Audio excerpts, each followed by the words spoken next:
नमस्कार दोस्तों, आज की क्लास में हम लोग बात करेंगे आखिर जैन धर्म में विच्छेद क्यों हो गया, यानी जैन धर्म में कई विभाजन क्यों हुए, ऐसी कौन सी वैचारिक मतभेद हुए या भौगोलिक परिस्थितियां उत्पन्न हुई जिसके कारण जैन धर्म में मतभेद हो गए और वो अलग अलग संघों में या अलग अलग संप्रदायों में विभाजित हो गया। जैसे में महावीर स्वामी के समय में ही 2 बार जैन धर्म में फूट पड़ गई, लेकिन महावीर स्वामी ने उन फूटों को यानी उस विच्छेदन को संभाल लिया। लेकिन आगे चल के यानी महावीर स्वामी के चले जाने के बाद जैन धर्म 2 संप्रदायों में विभाजित हो जाता है। जैसे पहला संप्रदाय है जैन श्वेतांबर और दूसरा है दिगंबर। तो इन विभाजनों के पीछे क्या मतभेद है, कैसे क्वेश्चन आते हैं, इन सब पर हम लोग डिटेल से बात करेंगे। तो सबसे पहले हम लोग विच्छेद में देखते हैं कि जैन संघ में जो प्रथम विच्छेद हुआ तो उसका कारण क्या था। तो जैन संघ का जो प्रथम विच्छेद है इनके दामाद जामाली ने कर दिया। महावीर स्वामी के दामाद कौन थे? जामाली थे। और जामाल यानी ससुर और दामाद के बीच में एक वैचारिक मतभेद उत्पन्न हो गया, और वो वैचारिक मतभेद था कृपमाणकृत सिद्धांत। ये कहा जाता है कि महावीर स्वामी के ज्ञान प्राप्ति के 10वें या 12वें वर्ष ये वैचारिक मतभेद उत्पन्न हो गया। दरअसल में कृपमाणकृत सिद्धांत के अंतर्गत महावीर स्वामी ने यह कहा कि कार्य प्रारंभ होते ही समाप्त हो जाता है। कार्य प्रारंभ होते ही समाप्त हो जाता है। लेकिन उनके दामाद जामाली ने कहा कि यह कैसे हो सकता है प्रभु, यह कैसे हो सकता है? जब तक कोई कार्य शुरुआत होती है और जब तक समाप्त नहीं हो जाता है उसको कैसे कह सकते हैं कि समाप्त हो जाएगा, हो चुका है। इस वैचारिक मतभेद के कारण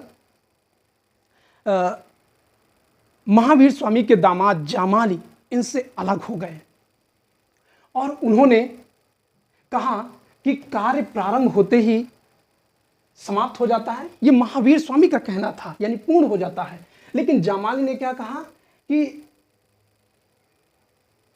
कार्य समाप्त हो जाए तभी उसे समाप्त माना जा सकता है। जामाली ने इस विच्छेद के बाद एक सिद्धांत चलाया, बहुरतवाद का सिद्धांत। प्रश्न पूछा जाता है कि बहुरतवाद का सिद्धांत किसने चलाया? तो बहुरतवाद का सिद्धांत महावीर के दामाद जामाली ने चलाया था। उसके बाद जामाली ने श्रावस्ती पहुंचे और वहां अपने आप को जिन घोषित कर दिया, यानी जिन मतलब इंद्रियों को जीतने वाले। अब प्रश्न पूछा जाता है कि जामाली ने अपने आप को कहां पर जिन घोषित किया था?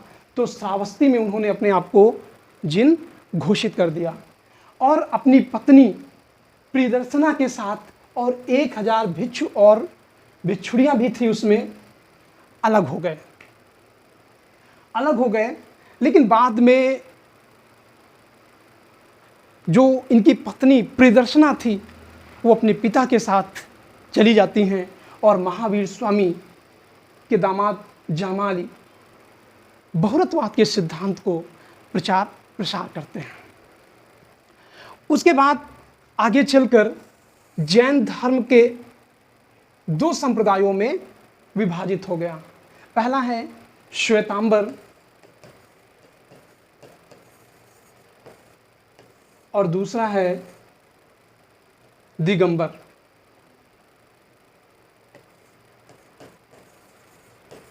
दो संप्रदायों में विभाजित हो गया। अब ये विभाजन कैसे हुआ? ऐसी कौन सी ऐसी परिस्थितियां उत्पन्न हुई जिसके कारण ये विभाजित हुआ? दरअसल में मौर्य काल में, यानी जब इस देश का सम्राट चंद्रगुप्त शासन कर रहा था, उसके शासन का अंतिम वर्ष चल रहा था, उसी दौरान जैन संघ की अध्यक्षता कौन कर रहा था? स्थूलभद्र कर रहे थे। और जैन संघ का केंद्र इस समय कौन सा बन गया था? मगध बन गया था। कौन सा बन गया था? मगध बन गया था। तो मौर्य काल में इस दौरान क्या है, 12 वर्षों का अकाल पड़ा। और जब 12 वर्षों तक अकाल पड़ा तो जैन साधुओं के बीच में कुछ लोग सम्राट चंद्रगुप्त के साथ दक्षिण भारत में कर्नाटक में चले जाते हैं और जाने वाले थे कौन से? भद्रबाहु। यानी जब 12 वर्षों का अकाल पड़ गया तो भद्रबाहु के नेतृत्व में एक वर्ग कहां चला गया? दक्षिण भारत चला गया और दक्षिण भारत में कर्नाटक के श्रवणबेलगोला की पहाड़ी पर पहुंच गए। तो श्रवणबेलगोला की पहाड़ी में जब पहुंचे और दूसरा जैन संघ का एक समूह कहां पर था? मगध में था, राजधानी के आसपास था। तो जो लोग जंगल में चले गए, पहाड़ियों पर चले गए, जाहिर सी बात है उनके पास वो संसाधन नहीं मौजूद थे जो मगध में थे। यानी दक्षिण भारत में ऐसी भौगोलिक परिस्थितियां उनके पास नहीं थे कि वो अपने वस्त्र धारण कर सके। परिणाम स्वरूप जो दक्षिण भारत में गए थे उन्होंने अपने वस्त्रों को त्याग कर दिया। निश्चित रूप में यहां पर इस जंगल में, इस पहाड़ियों में वस्त्रों की कमी जरूर रही होगी। हालांकि जैन साधु अपने आप को इस तरीके से परिस्थितियों से ढाल लेते हैं जिसमें काम, क्रोध, मोह, लोभ, मोह, माया सब समाप्त हो जाता है और उन्होंने वस्त्र का पूरी तरीके से परित्याग कर दिया। और यही लोग क्या कहलाए? दिगंबर कहलाए। लेकिन जो राजधानी के आसपास रहते थे, मगध के आसपास रहते थे, वो वस्त्रों को त्याग करके नग्नता नहीं धारण कर सकते थे। परिणामतः वो लोग श्वेत वस्त्र धारण करते थे। अब जब दक्षिण से समूह पुनः वापस मगध आया तो दोनों के बीच में वैचारिक मतभेद हो गए, क्योंकि दोनों की परिस्थितियां क्या थी? अलग थी। दोनों की भौगोलिक परिस्थितियां अलग थी। एक मगध की यानी भारत की राजधानी मगध में रह रहा था और वो क्या कहलाया? श्वेतांबर कहलाया। और जो दक्षिण से आया था नग्न अवस्था से, वो क्या कहलाए? दिगंबर कहलाए। तो जैन संप्रदाय दो भागों में क्या हो गया? विभाजित हो गया। आगे देखते हैं हम लोग। तो स्थूल भद्र के नेतृत्व वाले क्या कहलाए? श्वेतांबर कहलाए। अगर याद करना हो, स्थूल से आप रख लीजिएगा स्थिर, तो स्थिर थे। और दूसरा कौन था? भद्रबाहु। तो भद्रबाहु कहां चले गए थे? दक्षिण।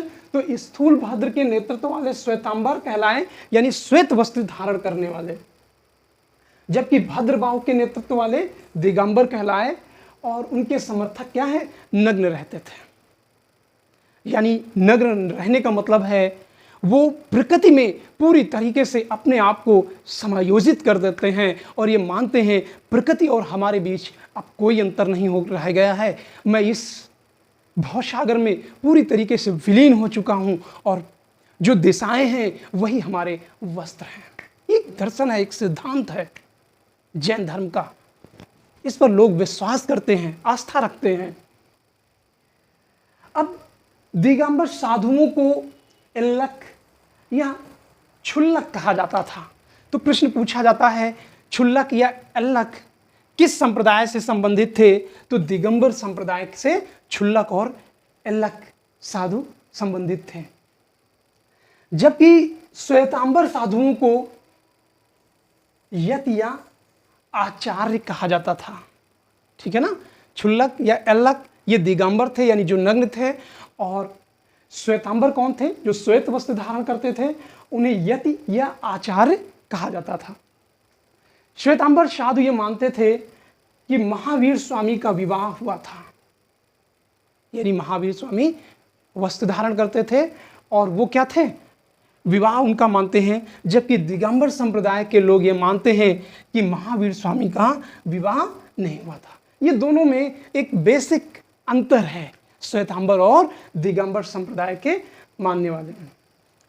श्वेतांबर के अनुसार 19वें तीर्थंकर, जिनको हम मल्लिनाथ कहते हैं।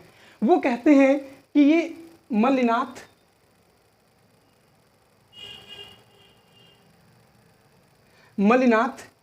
स्त्री थे।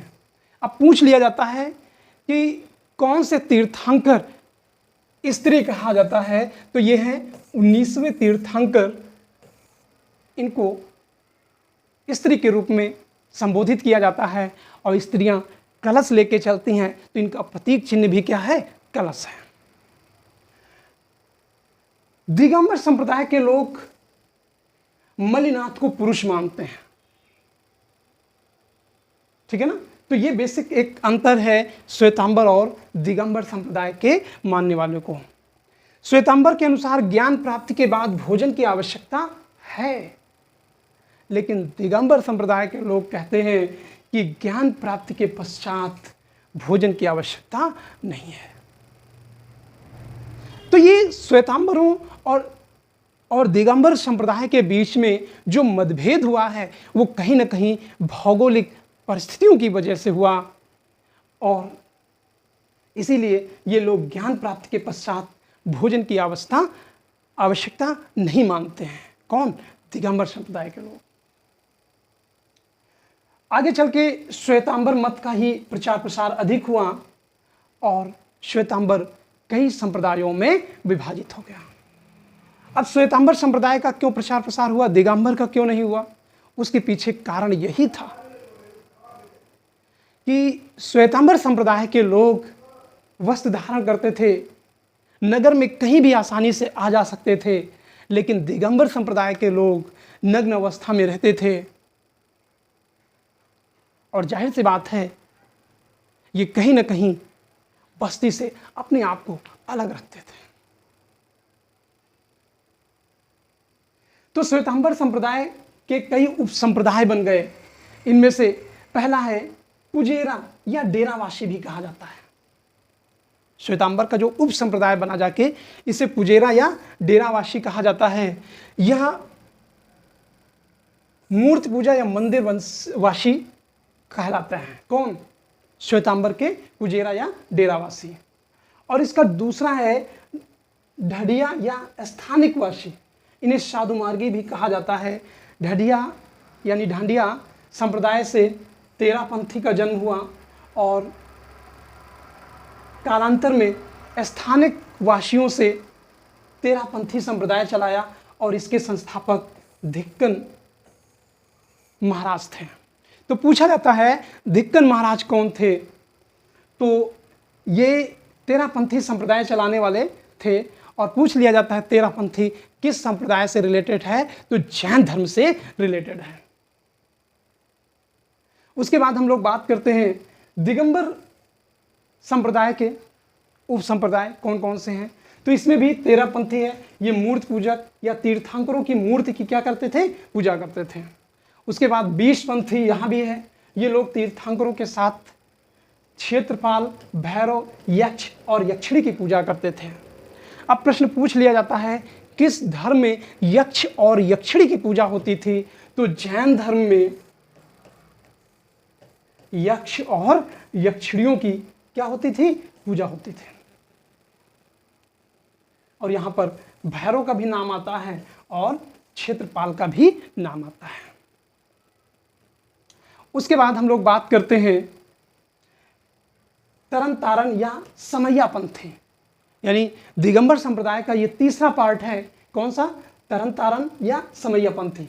ये जैन सिद्धांतों का पालन करते थे और कालांतर में कुछ नए संप्रदाय बन गए और इसी से तोतापंथी, गुमनाम पंथी भी नए उप संप्रदाय के रूप में विभाजन हो गया।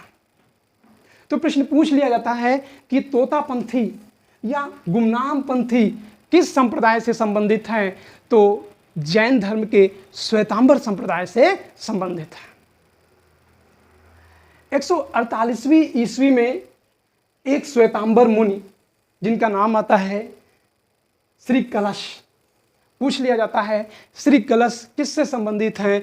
तो ये जैन धर्म से रिलेटेड हैं और इन्होंने एक नया संप्रदाय स्थापित किया और इस संप्रदाय का नाम है यामिनी संप्रदाय। और एक प्रश्न इस तरीके से भी पूछ लिया जाता है कि यामिनी संप्रदाय किससे रिलेटेड है, तो यामिनी संप्रदाय जैन धर्म से रिलेटेड है। कदम शासकों, दक्षिण भारत में कदम शासकों ने शासन किया था और उनके अभिलेखों में जैन धर्म के कुछ अन्य उप संप्रदायों के नाम भी मिलते हैं। इसमें कुर्चक है, श्वेतांबर श्वेतपट है और यामिनी, अभी जो पीछे बताया है, 2-3 संप्रदाय भी हैं। तो प्रश्न पूछ लिया जाता है कि कुर्चक किस संप्रदाय से रिलेटेड है, तो कुर्चक या श्वेतपट, ध्यान रखिएगा ये पूछा गया है, ये भी जैन धर्म से रिलेटेड है। उमा स्वामी और तर्कवाद के पंडित सिद्धसेन दिवाकर श्वेतांबर और दिगंबर दोनों संप्रदायों में लोकप्रिय थे। तो प्रश्न इस तरीके से पूछा जाता है कि कौन सा विद्वान या तर्कवाद पंडित जो श्वेतांबर और दिगंबर दोनों में पूजनीय था, तो उमा स्वामी और सिद्धसेन दिवाकर, ये दोनों जो है जैन के श्वेतांबर और दिगंबर दोनों से संबंधित था। श्री कलश ने कल्याणगढ़ में यामिनी संप्रदाय की स्थापना की थी और पूछ लिया जाता है यामिनी संप्रदाय किससे रिलेटेड है, जैन से, और इसकी स्थापना कहाँ पे हुई थी, कल्याणगढ़ में। और जो यामिनी संप्रदाय की महत्वपूर्ण बात यह है कि ये श्वेतांबर और दिगंबर, श्वेतांबर और दिगंबर दोनों से मेल खाती है, यानी दोनों से रिलेटेड है। अच्छा, ये रिपीटेड हो गया। श्री पूज्य ज्योति ने, ये नाम थोड़ा मिस्टेक हो गया है, चैत्यावासी या मठावासी श्वेतांबर शाखा की स्थापना की थी। तो आपने देखा कि जैन धर्म के जो विभाजन है, उप संप्रदाय हैं, बहुत सारे हैं। इसमें पूछ लिया जाता है कि चैत्यवासी कौन से हैं या मठावासी कौन से हैं, तो ये दोनों एक ही हैं और किसकी शाखा माने जाते हैं, श्वेतांबर संप्रदाय के। इसमें मठवासी जीवन अनिवार्य माना जाता है। श्वेतांबर एवं दिगंबर संप्रदाय कई उप संप्रदायों में विभाजित हो गया, जिनका दक्षिण भारत में संघ या गढ़ कहा जाता था और उत्तर भारत में कुल या शाखा कहा जाता था। तो पूछ लिया जाता है कि दक्षिण भारत में किस नाम से जाना जाता था, तो संघ या गढ़ कहा जाता था, और उत्तर भारत में कुल या शाखा कहा जाता था। अब देखिएगा यहां पर फिर एक शब्द आया है, निषिद्ध इंगित। तो निषिद्ध इंगित, पीछे हम लोगों ने इसके बारे में बात कर लिया था कि जो जैन धर्म में प्राण त्यागने की जो घटना है उसी को निषिद्ध इंगित भी कहा जाता है। तो ये कहा गया है कि जैन लोगों द्वारा अपनाई गई पारंपरिक मृत्यु क्रियाएं जो है, जैसे संलेखना और संथारा विधि, यानी प्राण त्यागने की ये घटना बताई गई है। दरअसल में जैन धर्म में ये कहा गया है कि जब कोई व्यक्ति किसी कष्ट से या असाध्य बीमारी से मुक्ति पाना चाहता है तो वो अपने खान पान को छोड़कर मृत्यु का वरण कर सकता है। यानी जब व्यक्ति काफ़ी दिनों तक, कई दिनों तक खाना पानी बंद कर देगा तो जाहिर सी बात है धीरे धीरे उसकी कोशिकाएं शिथिल होती जाएंगी और एक न एक दिन उसकी मृत्यु हो जाएगी। यानी जैन धर्म ये कहता है कि यदि कोई व्यक्ति अपने जीवन को चला पाने में असमर्थ है या किसी असाध्य बीमारी से त्रस्त है तो वह खान पान छोड़कर अपनी मृत्यु का वरण कर सकता है। तो जैन धर्म में उसी को निषिद्ध इंगित कहा गया है और इसमें दो तरीके हैं, एक संलेखना विधि है और दूसरा संथारा विधि है। तो जो संलेखना विधि है ये दिगंबर संप्रदाय अपनाता है, ठीक है ना, और जो संथारा विधि है ये श्वेतांबर संप्रदाय अपनाता है। तो इस संथारा विधि पर एक बार हाई कोर्ट ने, शायद जयपुर या राजस्थान का जो कोर्ट है, हाई कोर्ट है, उसने इस पर रोक भी लगा दिया था, लेकिन जब लोग सुप्रीम कोर्ट पहुंचे तो इसे एक धार्मिक क्रिया मानते हुए इस पर रोक हटा लिया था। अब आगे देखते हैं, जैन तथा बौद्ध दोनों ही क्या है, वृक्ष पूजा करते हैं। यश पूजा के प्रमाण मिलते हैं, ये यक्ष है, ठीक है ना। यक्ष और यक्षियों के जो राजा वेशवन को कहा जाता है। पूछ लिया जाता है यक्ष और यक्षिणियों के राजा कौन थे, तो वेशवन को यक्ष और यक्षिणियों के राजा कहा जाता है। साहित्य में ये उदार और परोपकारी यक्ष मणिभद्र का उल्लेख मिलता है। तो इस तरीके से यक्ष और यक्षिणियों के बारे में जो जानकारी मिलती है वो जैन और बौद्ध दोनों में मिलती है। तो दोस्तों आज की क्लास यहीं तक। आपको ये वीडियो कैसा लगा, अच्छा लगे मेरे चैनल को सब्सक्राइब करिए, लाइक करिए, कमेंट करिए और अपने दोस्तों को ज़रूर शेयर करिए ताकि हम और अधिक से अधिक वीडियो बना सकें। Thank you.